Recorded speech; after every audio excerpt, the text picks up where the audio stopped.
Alright, so this episode was a little later than I intended, so sorry about that. But now, on to the 7th episode of my Dragon Ball Death Battle review series, Master Roshi vs. Jiraiya. Part of why this video took so long for me to make is because I've actually been really reading a lot of the Naruto manga lately, and that's been one of my current hyperfixations for the last couple weeks. So I wanted to cover a lot of that before I made this video.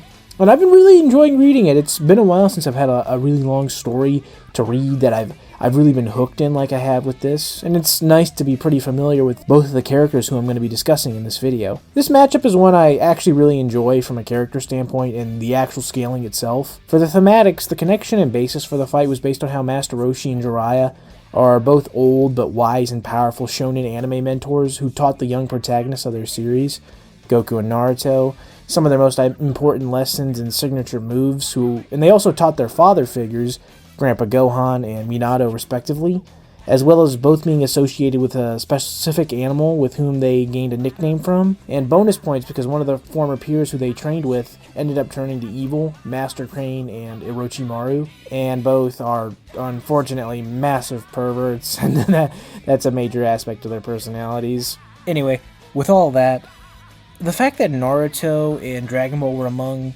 some of the first anime millions of children in America were introduced to, the fact that Dragon Ball has been cited by Kishimoto as one of the main inspirations for Naruto, and the fact that both series draw so heavily from Asian mythology made complete sense for them to be put together in a matchup like this. And it's also the arsenal that they have available to them. Roshi being on the lower end of Dragon Ball scaling, so there's a lot more specifics that need to be looked into in determining a winner, especially with the more diverse arsenal and abilities that Jiraiya had. While thinking of both past and future Dragon Ball matchups that they've had is much easier to deal with than the more insane levels of power some of the later videos get. Regarding the character synopsis they do themselves, I generally have no major critiques or issues with anything they said.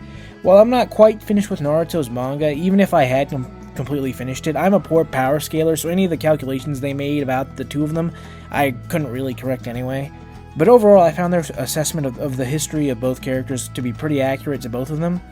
Honestly, if I had to say one thing, I think maybe they should have mentioned the slight mistranslation regarding Roshi's name. It's something that may be confusing, but in Japanese, Roshi goes by Muten Roshi and Kame Sennin, which means Old Martial Arts Master and the Turtle Hermit Sage.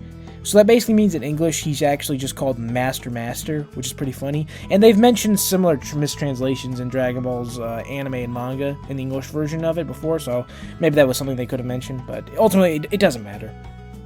Their review of their stories and the ultimate role and impact that they had on their students was really nicely done, and I liked it. And since I got that out of the way, now I can get on to the actual fight itself. Automatically, I gotta say how I like how it begins in a store where Roshi's going to buy some dirty magazines, and the fight starts because Roshi trashed on Jiraiya's writing, which pissed him off. Where are the pictures? It's just words in here. Pictures? You fool! Words paint 1,000 beautiful pictures all by themselves! Really goes well with their personalities. And I really like the custom song in the background that they have playing here, Turtle and Toad by Therawolf Media. It really captures the mystical elements of both series and the fast-paced martial arts that both have, so really nice. And now back to the fight. I like the way Jiraiya uses his summoning jutsu to trap Roshi inside the mouth of a toad, but Roshi just blasts his way out of it onto the beach. Then this section here with Jiraiya starting to throw all his jutsu at Roshi, which he counters pretty well with his skill, but then he gets slightly overwhelmed and gets sent flying back to his island by Jiraiya, who then summons Gamabunta on top of it as a way to distract Roshi so he can form up an attack, who then sends Gamabunta flying in the air before sealing him away with the Mafuba. Only for it to then be revealed that Jiraiya was actually still on the beach, and it was actually a shadow clone that was fighting Roshi like that, and then Jiraiya proceeds to enter into Sage mode. And then he charges up a Rasengan that Roshi counters by firing a Kamehameha into it, and they enter this little beam clash here. Roshi then tries to flank him from behind, but Jiraiya is able to trap him in a daze, but Roshi was able to break out of it and then land the killing blow on Jiraiya to finish the fight. And then after that, they go on to explain how they decided that outcome. And it really just came down to the fact that Roshi's power and speed just greatly outstats Jiraiya.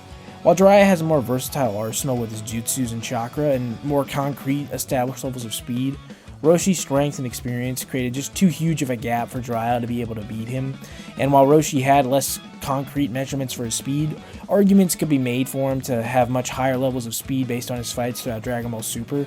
And while Jiraiya's jutsus might be able to defeat Roshi, Roshi has so many options that he can use to counter any possible defeats from Jiraiya.